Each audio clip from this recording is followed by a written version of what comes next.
Halo guys, selamat datang di ruang kolaborasi di mata kuliah pemahaman tentang peserta didik dan pembelajarannya. Kami dari anggota kelompok PPL SDIT Ahmad Dahlan Kota Jambi dengan anggota Melisa, Hikmatun Nur, Murvita, Grezela Putri, dan Kunti Rahmawati ingin mempresentasikan hasil diskusi kami. Didengerin ya teman-teman. Kasus 1 nomor 1. Apa yang membuat peserta didik mampu mengerjakan soal dengan baik pada percobaan kedua tanpa melihat urutan atau langkah pengerjaan soal? Hal ini dikarenakan 1. Pemahaman materi. Peserta didik mengalami peningkatan pemahaman setelah percobaan pertama sehingga percobaan kedua lebih siap. Dan yang kedua, pengalaman sebelumnya. Peserta didik memiliki pengalaman sehingga peserta didik dapat belajar dari kesalahan dan melakukan perbaikan. Dan yang ketiga, motivasi. Motivasi atas kesadaran peserta didik untuk lebih fokus dan berusaha lebih keras. Sebagai seorang calon guru, dalam kegiatan belajar yang seperti apa metode di atas dapat diterapkan? Elaborasikan jawaban Anda dengan menyertakan teori yang berkaitan. Pada kasus ini, dapat kita ketahui menggunakan metode behavioristik, sehingga dalam teori dijelaskan bahwasanya kegiatan pengulangan dan pelatihan tersebut berfungsi sebagai proses penguatan untuk mengoptimalkan kemampuan peserta didik agar semakin terampil. Maka, kegiatan belajar yang cocok dalam menggunakan metode behavioristik yaitu pembelajaran keterampilan dasar, meliputi menulis, membaca, dan berhitung. Yang kedua, berbahasa asing, meliputi belajar bahasa Inggris dan bahasa Arab. Ketiga, keterampilan proses, yaitu keterampilan proses dengan menggunakan teknologi serta media sosial. Keempat, keterampilan sosial, yaitu berkomunikasi. Yang terakhir, yaitu etika. Menurut Anda, apa yang dapat Rina lakukan untuk membantu peserta didiknya sesuai dengan tahapan perkembangan usia? Yang perlu Rina lakukan, yaitu memberikan lingkungan yang aman dan merangsang dengan melibatkan anak dalam aktivitas. Semisalnya, Rina dapat menggunakan media pembelajaran interaktif. Pembelajaran interaktif yang menarik dapat membuat siswa lebih fokus pada pembelajaran. Pembelajaran ini cocok untuk siswa SD terutama di kelas 1, karena dapat membantu siswa dalam memahami materi pembelajaran. Rina dapat membuat media dengan banyak menggunakan warna, terdapat suara dan gambar, contohnya video pembelajaran. Rina dapat menggunakan video yang berkaitan dengan berhitung, sehingga siswa dapat meniru dan mengenal angka dengan baik.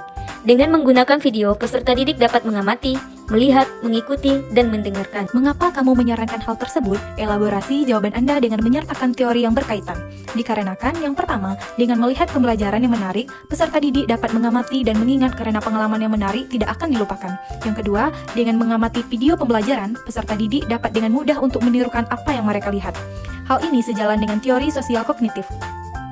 Teori kognitif sosial yang dikemukakan oleh Albert Bandura berdasarkan kritik atas teori yang dikembangkan oleh ahli behavioristik. Bandura menjelaskan bahwa perilaku, kognitif, dan lingkungan itu saling berinteraksi untuk mempengaruhi pembelajaran. Faktor lingkungan mempengaruhi perilaku dan sebaliknya. Faktor kognitif mempengaruhi perilaku dan sebaliknya. Serta faktor lingkungan mempengaruhi kognitif dan sebaliknya. Bandura menyatakan bahwa orang belajar banyak perilaku melalui proses peniruan. Menurut Anda, apakah pertimbangan dan keputusan MADE sudah sesuai? Mengapa demikian?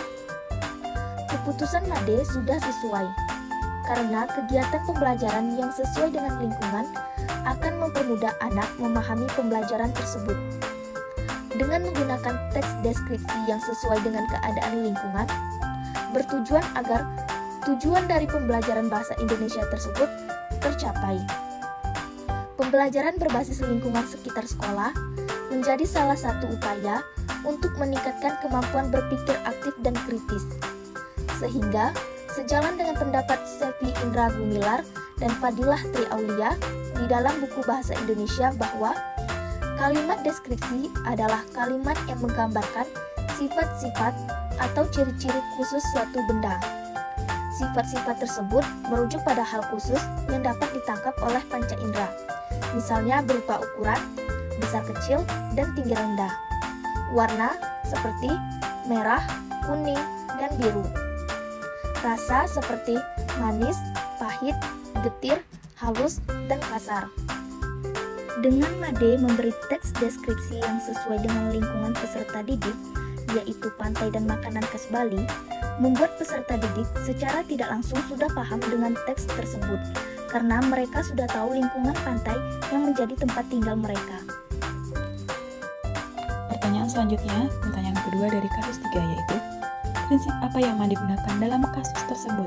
Elaborasi jawaban Anda dengan menyertakan teori yang berkaitan.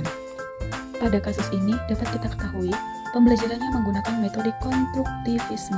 Dikarenakan dengan memberikan contoh dari lingkungan terdekat siswa, hal ini sesuai dengan teori konstruktivisme, yaitu konstruktivisme dikenal sebagai pendekatan yang memandang bahwa setiap individu dapat membangun pemahaman serta pengetahuan mereka sendiri melalui berbagai pengalaman yang telah dimilikinya. Maka, prinsip dalam pembelajaran metode konstruktivisme adalah 1. Pengetahuan dibangun oleh siswa sendiri, baik individu maupun sosial. 2. Pengetahuan tidak dapat dipindahkan dari guru ke murid, kecuali dengan keaktifan murid sendiri untuk menalar. 3. Murid aktif mengkonstruksi terus-menerus, sehingga selalu terjadi perubahan konsep menuju konsep yang lebih rinci, lengkap, serta sesuai dengan konsep ilmiah. 4. Guru sekedar membantu menyediakan sarana dan situasi agar proses konstruksi siswa berjalan mulus. Sekian presentasi dari kelompok kami. Jika ada kurangnya kami mohon maaf. Semoga bermanfaat. Kami akhiri. Wassalamualaikum warahmatullahi wabarakatuh.